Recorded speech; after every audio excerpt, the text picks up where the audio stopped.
కలగనలేదు రాముని సతి కాగలనని ఏనాడు. రాముడు అనుకోలేదు జానకి పతి కాగలనని ఆనాడు.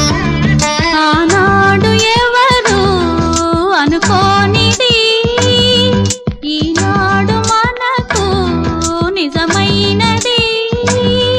ఆ రామాయణం మన జీవన పారాయణం. రాముడు అనుకోలేదు జానకి పతి కాగలనని ఆనాడు.